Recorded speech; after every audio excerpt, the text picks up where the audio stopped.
Olá, meu caro e minha cara, tudo bom com você? Tá ouvindo o livro do Apocalipse? Olha, se você tá ouvindo, coloca aí nos comentários, avisa aí, olha, eu tô ouvindo o livro do Apocalipse. Esse é o convite que eu fiz lá no iniciozinho, na primeira aula, para que a gente possa ter assim, um proveito muito bacana do livro de Apocalipse. Eu quero também convidar você.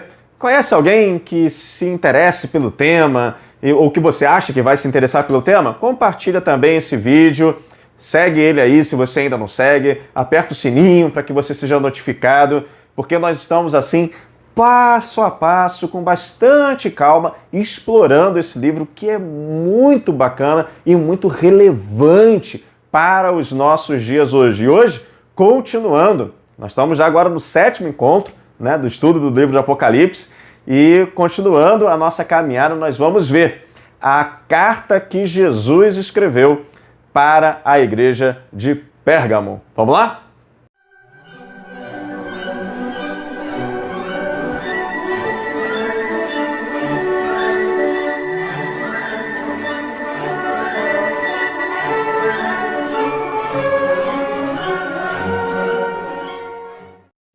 Como nós começamos todas as nossas aulas que vão falar sobre essas 7 cartas de Jesus às 7 igrejas da Ásia Menor, então seria diferente, né? E vamos trazer algumas informações a respeito da cidade de Pérgamo. Essa cidade ela fica a mais ou menos uns 70 quilômetros de distância da última cidade que nós estudamos, que foi a cidade de Esmirna, cidade e igreja de Esmirna. E ali tem algumas curiosidades. Lá pelo ano 17 a 14 antes de Cristo, Augusto ele construiu um templo à deusa Roma, que nós já vimos até em outras aulas, mas não custa nada repetir.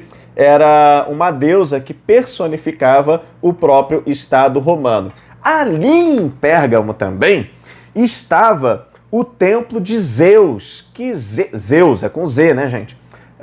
Zeus ele era a principal divindade da religião grega, hoje que a gente fala mitologia grega.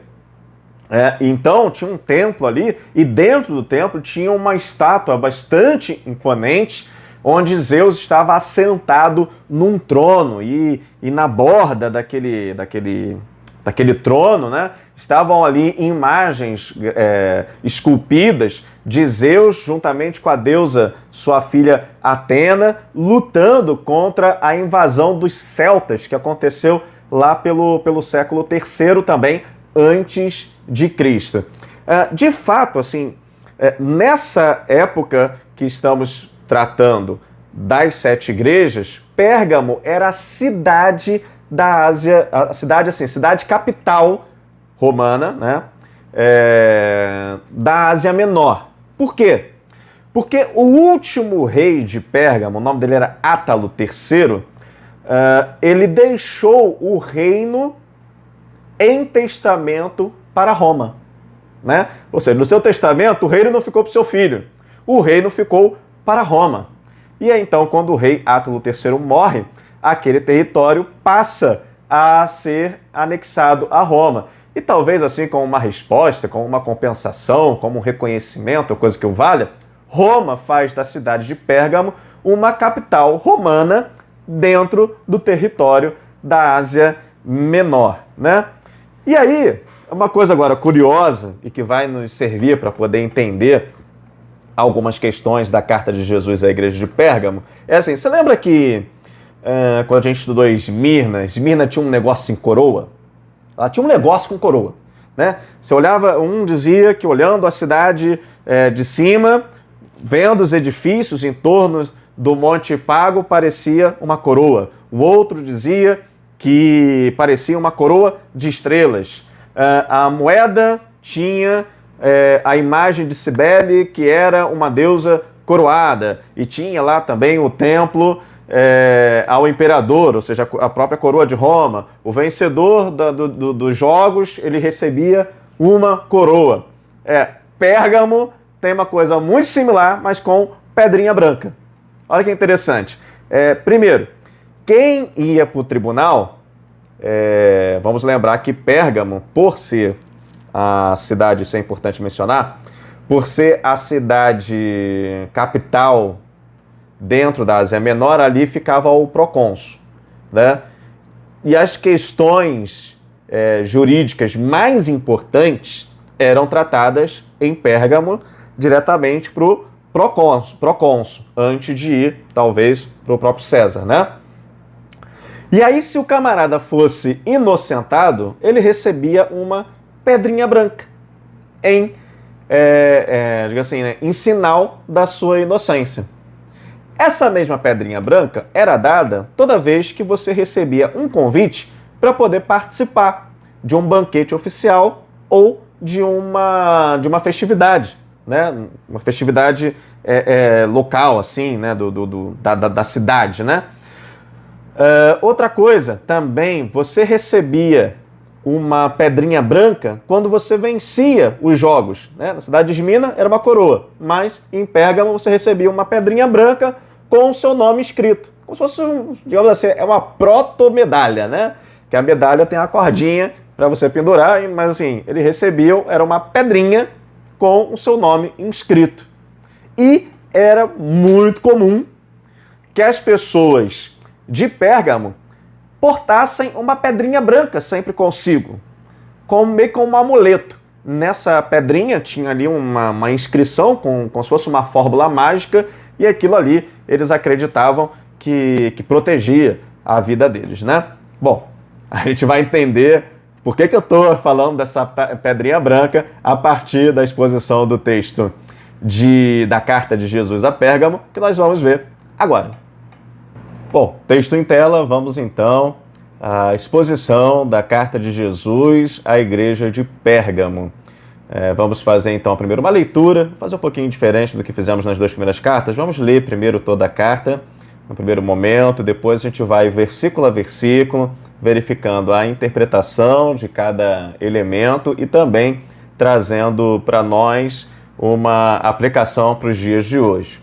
Diz o texto: ao anjo da igreja em Pérgamo escreva: estas são as palavras daquele que tem a espada afiada de 2 gumes.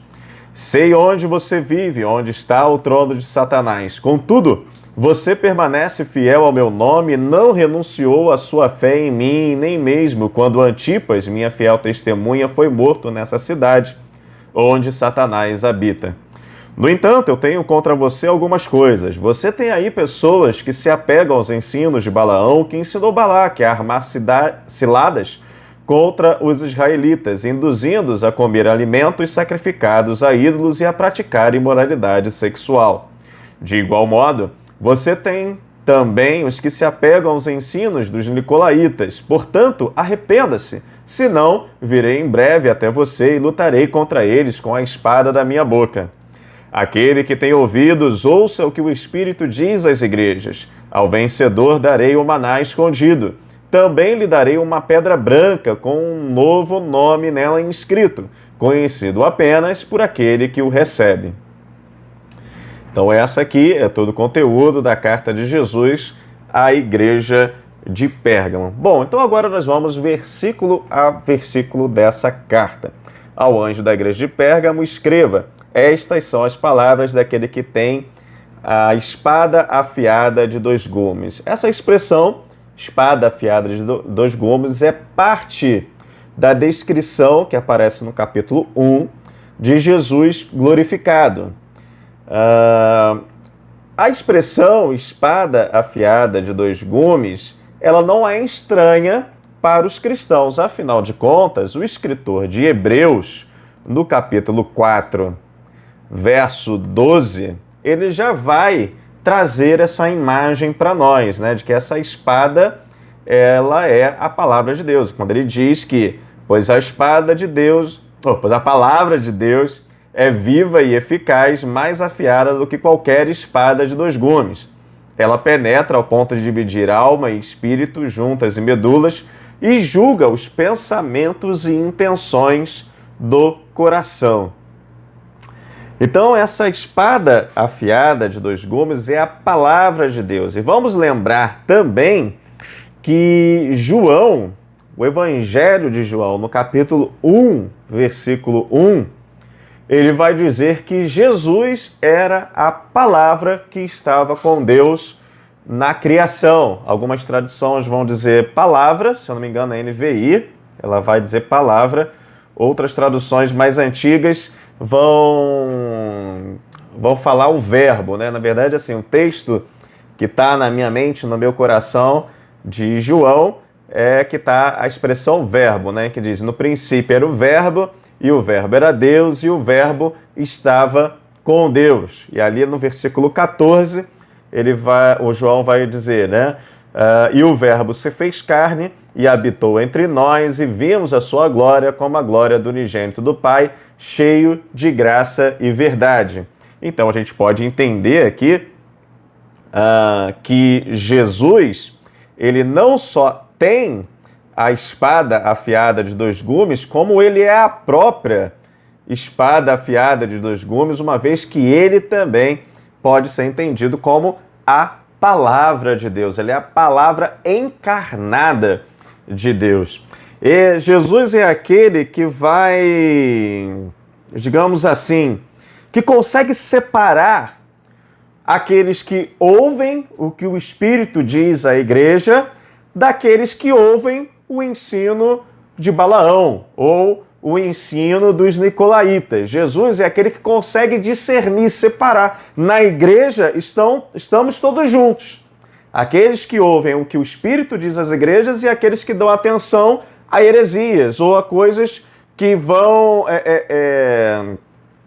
flexibilizar, né, os nossos princípios e valores, que são princípios e valores do reino de Deus. E Jesus, ele é capaz de fazer essa separação, poderíamos dizer, entre aquilo que é trigo e aquilo que é joio, que também é uma outra expressão que o próprio Jesus vai usar em uma de suas parábolas, né?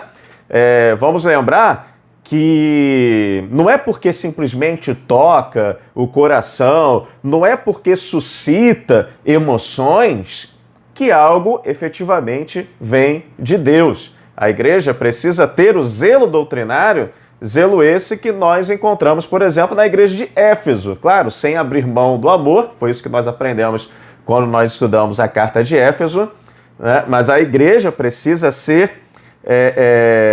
ter, né, esse discernimento para que ele possa discernir o que realmente vem de Deus e o que vem dos homens. Bom, essa palavra, ela se fez carne. Isso é o que temos ali descrito no Evangelho de João. Só que no Apocalipse, essa espada de dois gumes, ou a palavra de Deus, ou o próprio Jesus, aparece no capítulo 19. No capítulo 19, eu não vou abrir aqui para não adiantar texto, né? Senão a gente fica assim, né? Fica tendo muito spoiler do que vai vir pela frente, né? Mas assim, para até poder entender o que eu vou colocar aqui agora, você imagina, se coloca agora no lugar do irmão de Pérgamo. Pensa que você é um irmão ou uma irmã, membro da igreja de Pérgamo. Você está sofrendo perseguições, você está sofrendo pressão. Nós vamos ver aqui que tem uma pessoa que é citada na carta, que ela foi vítima dessa perseguição. Então você está sofrendo, e aí vem Jesus e se apresenta como aquele que é a espada afiada de dois gumes. Aí, ok, você escuta aquilo ali. Esse é o seu entendimento que você vai ter a priori, que é a palavra de Deus e tudo mais que a gente acabou de falar aqui. Mas se coloca agora como membro de Pérgamo, ele está ali escutando o livro, né? Porque é um livro que é feito mais para ser escutado que para ler, digamos assim. E aí, quando ele vai chegar do capítulo 19, você vê um cavalo branco. Esse cavalo branco cavaleiro branco. Esse cavaleiro branco, ele é chamado fiel e verdadeiro. Ele é Jesus, e mais uma vez vai parecer que Jesus dele saía uma espada afiada de dois gumes, e é essa espada que vai acabar com a besta, que vai acabar com o falso profeta e todos os seus seguidores. Olha que alegria, que explosão de alegria deve ter surgido na igreja de Pérgamo, quando eles então chegam quase próximos ao final do Apocalipse e vê que aquela espada, aquele que tem a espada afiada de dois gumes, vai garantir a vitória sobre aqueles que hoje estavam perseguindo os irmãos ali de Pérgamo, né? Uma grande felicidade, eu fico imaginando, né, de repente ali, uma pessoa lendo aquela carta, o pessoal ouvindo, e aí quando chega naquela parte que o Cavaleiro Branco, lá no capítulo 19, que tem a espada afiada de dois gumes, ele vai lá e doma a besta, doma o falso profeta e joga todos os seus seguidores no lago de fogo e enxofre. Foi aquele que foi apresentado para nós, ele é Jesus, Jesus é o vitorioso, ele vai nos garantir a vitória. E, gente, da mesma forma que isso deve ter sido uma explosão de alegria ali para os irmãos de Éfeso, e isso tem que ser para nós hoje, que conhecemos toda essa história já de antemão, uma motivação para que sejamos ousados no anúncio de quem é Jesus e da realidade do reino de Deus. Porque, claro, que se você é cidadão do reino de Deus e se você realmente abraça os princípios e valores do reino de Deus, você será perseguido. Nós já falamos isso no estudo de outras cartas. Mas o vitorioso leão da tribo de Judá, Jesus, está conosco. E ele deve ser essa fonte de motivação para que com ousadia a gente possa anunciar esse vitorioso nome de Jesus. Amém? Eu até acho que me empolguei um pouquinho aqui na aula, mas vamos voltar aqui, né? A gente não está pregando, né, meu irmão? A gente está só aqui no estudo bíblico, mas assim, de vez em quando eu não me aguento, né? Apocalipse, ele tem essa coisa de ser empolgante, não uma ou duas vezes, mas várias vezes. A gente só está no versículo 12 ainda, né? Versículo 13.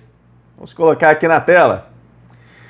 Sei onde você vive, onde está o trono de Satanás. Bom, isso com certeza é uma menção, digamos assim, direta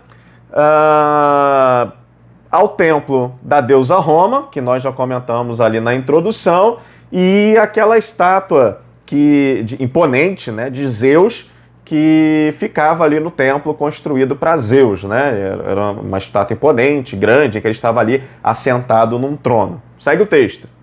Contudo, você permanece fiel ao meu nome e não renunciou à sua fé em mim, nem mesmo quando Antipas, minha fiel testemunha, foi morto nessa cidade onde Satanás habita. Esse Antipas é um personagem desconhecido, tá? Ele é só mencionado aqui, mas conclui-se, de uma maneira óbvia, né? Que ele foi vítima de perseguição. Foi alguém que... E aí é interessante, né? Porque quando nós lemos Esmirna, a gente vai ver que é algo iminente, né? Eles sofreriam uma grande perseguição por um período de 10 dias. É o que está lá na carta a Esmirna. E a gente sabe que pela história... Esmirna é uma igreja que ela foi uma das mais perseguidas, inclusive tendo seu próprio bispo, Policarpo, morto na fogueira por articulações de judeus juntamente com as lideranças da cidade. Aqui, na igreja de Pérgamo, já temos um mártir, né? Vamos lembrar, porque quando Jesus ele fala aqui, Antipas, minha fiel testemunha, vamos lembrar que a palavra grega para testemunha é mártires, da onde vem a palavra mártires, martírio. Então, assim, eles já tinham alguém ali da comunidade, né, da igreja, da congregação, que havia sido morto em virtude dessa perseguição. Versículo 14. No entanto, tenho contra você algumas coisas. Você tem aí pessoas que se apegam aos ensinos de Balaão, que ensinou Balaque a armar ciladas contra os israelitas, induzindo-os a comer alimentos sacrificados a ídolos e a praticar imoralidade sexual. Bom, a história aqui ela é um pouco comprida, né? Vamos lembrar de quem é Balaão. Balaão, ele é um profeta midianita, ele não é israelita, e ele é mercenário. ok? Ele é contratado por Balaque, que é um rei cananeu, para que Balaão profetizasse maldição sobre o povo de Israel, que estava chegando, encostando ainda na terra prometida, vindo do Egito, né? Só que quando Balaão vai proferir, na expectativa de Balaque, uma maldição, Balaão, na verdade, ele meio que profere uma bênção, né? Ele meio que abençoa os israelitas. Deus não permite que Balaão profetize uma maldição contra Israel. Mas Balaão, ele meio que compensa esse não proferir, né, a maldição por um evento que acontece. Essa história do Balaão com Balaque está no livro de Números, no capítulo 22 até o 24, que acontece essa história toda, né? Mas quando a gente vai ver no capítulo 25 de Números, deixa eu abrir aqui, Números, capítulo 25, lá no iniciozinho, Israel estava em Sitim.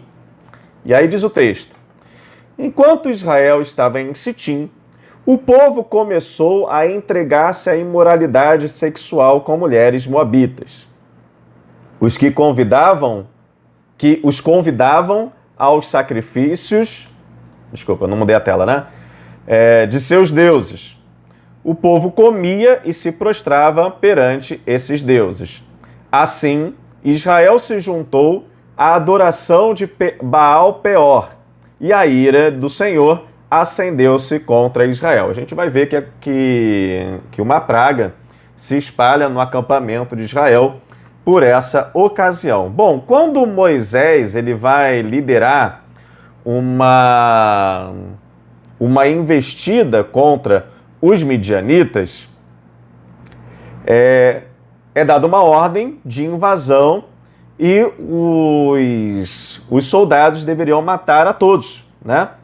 Só que eles poupam as mulheres e as crianças. E aí, quando Moisés vê essas mulheres vivas, ele fala o seguinte, olha só: foram elas que seguiram o conselho de Balaão e levaram Israel a ser infiel ao Senhor no caso de Peor, de modo que uma praga feriu a comunidade do Senhor. Ou seja, nesse momento aqui, em que Israel invade um território midianita, que a gente descobre que esse movimento dessas mulheres que foram lá no acampamento dos israelitas em Sitim e que seduziram os homens e levaram eles à adoração a outros deuses, na verdade foi um movimento arquitetado por Balaão, ou seja, elas seguiram o conselho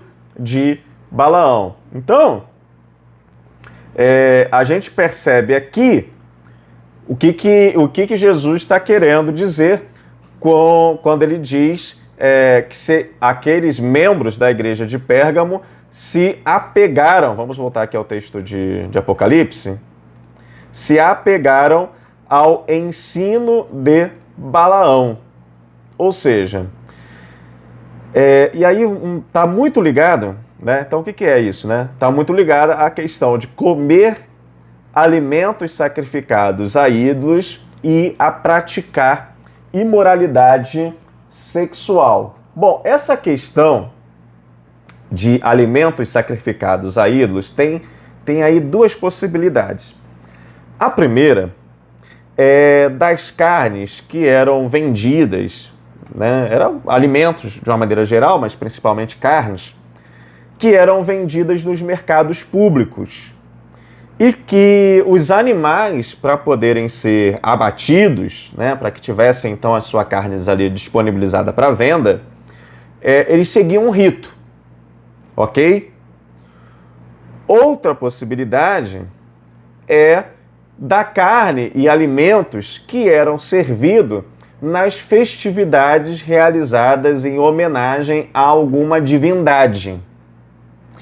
Quem vai trabalhar bem essa questão é o apóstolo Paulo, ali na igreja de Corinto, porque a igreja de Corinto foi uma igreja que sofreu com essa questão. Lá em Coríntios capítulo 8, eu não vou colocar aqui na tela para não tomar muito tempo, né? Mas ali no capítulo 8, Paulo ele vai tratar sobre essa questão da carne sacrificada a ídolos que se vendia no mercado. E aí ele falava o seguinte: bom, um alimento em si mesmo não é impuro. Na hora lá que ele é cortado, né, imolado, né, que o bicho é morto, ele segue um rito para ele ser morto de uma determinada maneira. Tal como existe, por exemplo, no islamismo, quando você vai matar um frango, e até nós temos aqui no Brasil matadouros que importam para países árabes, e quando eles vão matar lá o frango, a galinha, não sei, tem que apontar para Meca, tem que falar não sei o que antes de degolar o bicho. É mais ou menos isso, né? É um pequeno rito que se tem antes de matar o animal. E aí o Paulo vai dizer o seguinte: olha, o alimento em si não é puro, não é impuro. Nenhum alimento é impuro em si mesmo. Mas, se isso te acusa a consciência, não coma. Mas também, se não te acusa, coma. Se escandaliza o teu irmão, não coma. Essa é a orientação de Paulo em relação às carnes vendidas em mercados públicos. No entanto, porém, todavia, quando a gente chega ali em 1 Coríntios, no capítulo 10, versículo 21, nós temos a seguinte declaração de Paulo: vocês não podem beber do cálice do Senhor e do cálice dos demônios. Vocês não podem participar da mesa do Senhor e da mesa dos demônios. Bom, você percebe aqui que ele está falando de uma celebração, da celebração da ceia do Senhor. E então, muito provavelmente aqui, Paulo também está tratando das celebrações em memória ou em homenagem a outras divindades. Então ele está querendo dizer o seguinte: olha, você não pode participar da festividade ceia do Senhor e da festividade em homenagem a um outro Deus, né? Então você não pode participar da mesa do Senhor e da mesa dos demônios, do cálice do Senhor e do cálice dos demônios, né? Até mesmo porque nessas festividades aí o banquete, né, era liberado, né? Não tinha, aí não era uma questão para consumo regular e tal. A gente até pode trazer isso para um exemplo bem brasileiro. Aqui até talvez seja até importante a gente tratar desse assunto, porque eu vi muita falácia nas redes sociais quando aconteceu o último 27 de setembro, dia em que se comemora, né, o dia lá do São Cosme e São Damião, né, que foram dois homens extremamente respeitáveis, né, que foram martirizados porque não negaram a sua fé em Cristo Jesus. No entanto, se criou uma tradição religiosa, tradição essa que não é compatível com os próprios valores de Cosme e Damião, né? Uma vez que eles adoravam ao único e verdadeiro Deus, que é Deus e Pai de nosso Senhor e Salvador Jesus Cristo. Então, eles nunca aceitaram qualquer tipo de adoração para eles mesmos, né? Eu fico imaginando, se eles pudessem ver o que aconteceu com o nome deles, eles estariam bastante tristes, porque justamente eles morreram porque não negaram a sua fé em Cristo Jesus, né? O que eu vi lá na rede social? Vi coisas do tipo que é um preconceito não comer do doce de São Cosme e Damião. Meus irmãos, não tem nada a ver com preconceito não, tá? Isso aí é falácia. Isso aí é falácia. E aí é basicamente nós, protestantes e evangélicos, que não tomamos parte dessa festividade religiosa. E isso é o livre exercício da liberdade religiosa que ainda existe no nosso país. E estejamos bastante atentos a esse tipo de fala, que não é uma fala, é uma falácia, né? Porque não tem base que se sustente, porque eu não sou obrigado a nada. E não simplesmente que eu seja obrigado ou não obrigado. Eu tenho liberdade de interpretar aquele fenômeno religioso com base nas minhas crenças. Isso me é garantido por lei. Ok? Então, e até outras coisas que eu vi, tipo, eu como o pastel na Assembleia de Deus, eu como o açaí da Universal, por que não posso comer também o doce do São Cosme Damião? Isso é preconceito. Outra falácia, né? Por que existe cantina em igreja? Cantina em igreja serve, primeiro, para poder matar a fome. Pura e simplesmente. Muitas vezes, né, gente que canta em coral, que participa da equipe de louvor, eles são, digamos assim, os principais consumidores de cantinas de igreja, né?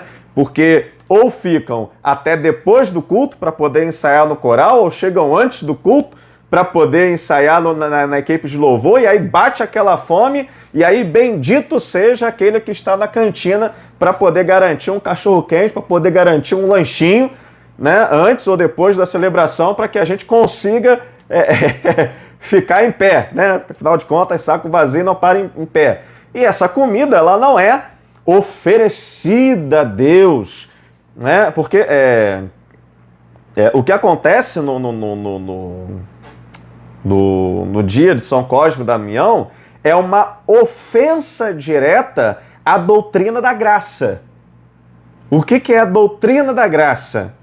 Nós recebemos de graça, no sentido de que nós não pagamos preço algum pela nossa salvação, porque o preço foi pago por Cristo Jesus, ele derramou seu sangue na cruz do Calvário. E esse movimento foi pela graça, no sentido de favor não merecido. Nós não merecíamos que Deus fizesse esse movimento para se reconciliar conosco. No entanto, ele o fez. Nós estávamos legitimamente condenados ao inferno, mas Deus ele quis, em seu amor e na sua misericórdia, providenciar um meio de se reconciliar com os homens em Cristo Jesus. Então, Deus ele já nos abençoou e a nossa vontade de servir a Deus é resposta a esse amor. Muito diferente de quando eu faço uma promessa, um acordo, não sei o que, com uma entidade, ok? E, aliás, que entidade é essa? Né? A gente pode tranquilamente, dentro da liberdade religiosa que ainda vigora no nosso país, discernir que entidade é essa, porque nós, cristãos evangélicos protestantes, nós entendemos que existe Deus, Pai, Filho e Espírito Santo, triunidade, os seus anjos, e as outras entidades existentes é o diabo e os seus anjos. Então, bom, das duas opções, das duas uma, né? Se aquela entidade lá que está sendo trabalhada, ela não faz nada, é porque não é nada. Porque não existe outro Deus senão Deus e Pai de nosso Senhor Salvador Jesus Cristo. Agora, se aquela entidade interage, bom, Deus não é, porque Deus não trabalha dessa forma. No sentido de requerer coisas para que a sua graça e o seu favor se dirija a nós. Né? A sua graça é assim, é graça, é favor não merecido. As suas bênçãos são dispensadas sobre nós de maneira graciosa e não como retribuição a algo que nós fazemos, né? Isso aí não seria mais graça, seria meritocracia. E o cristianismo, né? Ele não se pauta pela meritocracia. A gente merece o quê? É o inferno. Nossas obras nos levam ao inferno, né? A única coisa que nos tira dessa condição é o sacrifício de Cristo Jesus na cruz. Não é por boas obras ou obras de justiça que nós conseguiremos chegar na salvação. Como diz lá o profeta Isaías, todas as nossas obras de justiça não passam de trapos de imundícia, né? Então, assim, impossíveis para poder garantir a nossa salvação. Então, Deus não age assim. Bom, nenhum anjo também seria autorizado para poder ter esse tipo de relacionamento com a humanidade, desfazendo algo que é a coisa mais linda do Evangelho de Jesus, que é a graça. Então, essa entidade, se há alguma interação, só pode ser o diabo ou o demônio. E pela liberdade religiosa que ainda temos no Brasil, eu tenho a possibilidade de declarar isso. É claro, eu não vou ser agressivo com quem assim pratica, eu não vou hostilizar, eu não vou perseguir, porque nós não vivemos num país em que igreja e Estado caminham juntos. Pelo contrário, inclusive, trazendo para a nossa realidade enquanto batistas, nós sempre apanhamos, historicamente, porque nos recusamos a juntar igreja e Estado. Sempre já morremos, já tivemos irmãos nossos mortos porque não quiseram se associar o poder temporal com o poder espiritual, entendendo que essas duas coisas devem se respeitar, mas andar separadas. Né? Então, vamos ficar atentos a essas falácias que surgem para que não sejamos levados por esse tipo de coisa. E agora, vamos pensar aqui. O que seria o famoso doutrinador de Balaão? É o camarada que fala que isso tudo não tem nada a ver, né? Eu acho que Balaão e Nicolau, né? Na verdade, vamos até aqui já adiantar, né? Capítulo 2, versículo 15, ele vai dizer o seguinte: de igual modo, você tem também os que se apegam aos ensinos dos nicolaítas. Então, assim, não necessariamente os ensinos ou doutrinas de Balaão, dependendo da sua tradução, e os ensinos dos nicolaítas são seitas diferentes. Porque todos eles vão desconstruir a ideia da liberdade que temos em Cristo Jesus, apontando para uma libertinagem. Como se eu tudo pudesse fazer, porque a graça, onde abundou o pecado, superabundou a graça, né? E promover é o famoso nada a ver, voltando aqui no nada a ver, né? Tanto o Nicolau como o ensino lá de Balaão, ele deve ter lá na sua declaração doutrinária da convenção diabólica de Nicolaíta, né? Que, primeiro, cláusula 1, nada tem nada a ver, tudo é nada a ver, né? Porque não tem problema nenhum, pode tudo. E aí começam a articular versículos fora do seu contexto para poder justificar o seu pretexto para essa heresia. Como coisas que, onde abundou o pecado, superabundou a graça, ou dizer assim, não tem nenhum problema, porque eu posso comer o que eu quiser, porque maior é o que está em mim do que o que está no mundo, né? E assim, pensando essas coisas e levando a igreja a flexibilizar a sua ética, a flexibilizar a sua moral, a flexibilizar a sua doutrina, a se comportar de uma maneira não condizente com os princípios e valores do reino de Deus, porque esses princípios e valores são negociados ao sabor das conveniências, né? E isso, durante o estudo que fizemos, né, dos profetas, vamos ver que a isso tudo os profetas chamaram de imoralidade sexual ou adultério contra Deus, porque fomos contra o povo de Deus e nós, se formos por esse caminho, né, dos nicolaítas, da doutrina de Balaão, estaremos adulterando em relação a Deus, porque estaremos negociando os nossos princípios e valores, nos associando com a lógica desse mundo. E bom, da mesma forma que em Éfeso, a igreja de Éfeso foi exortada a voltar ao primeiro amor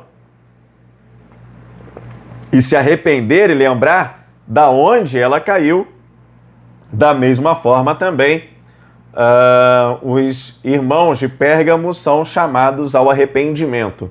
Portanto, arrependa-se, senão virei em breve até você e lutarei contra eles com a espada da minha boca. Ora, meus irmãos, a gente nunca pode perder da nossa cabeça que isso são cartas às igrejas. Então você vê aqui que existia uma igreja cristã, irmãos nossos, né? Esperamos todos nos encontrar no céu, mas que estavam vacilando, mas que estavam se afastando.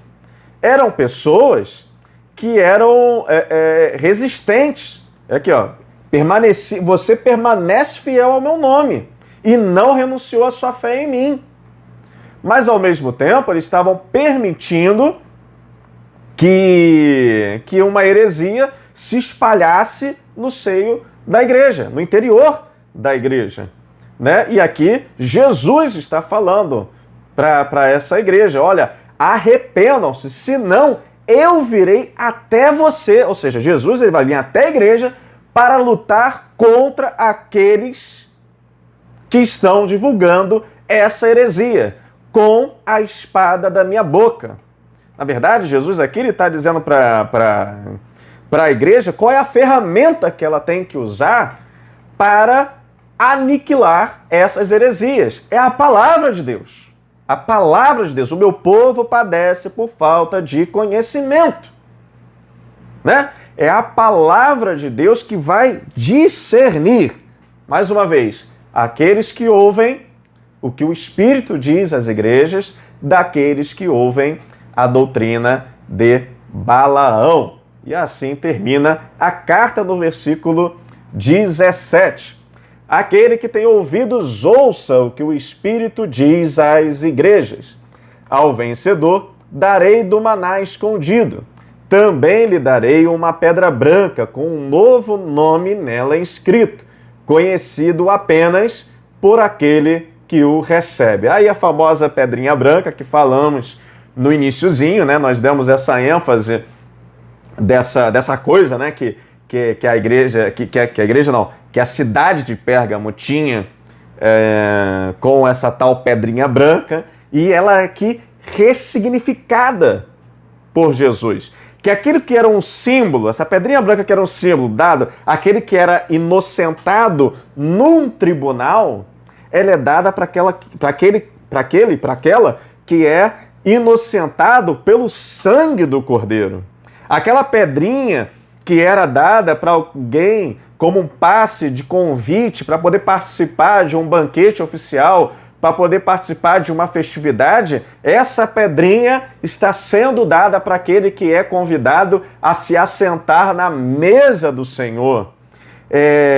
Aquela pedrinha que era dada para aquele único vencedor, ela é dada agora para todos aqueles que forem vencedores sobre a tentação, sobre aqueles que serão aprovados na provação.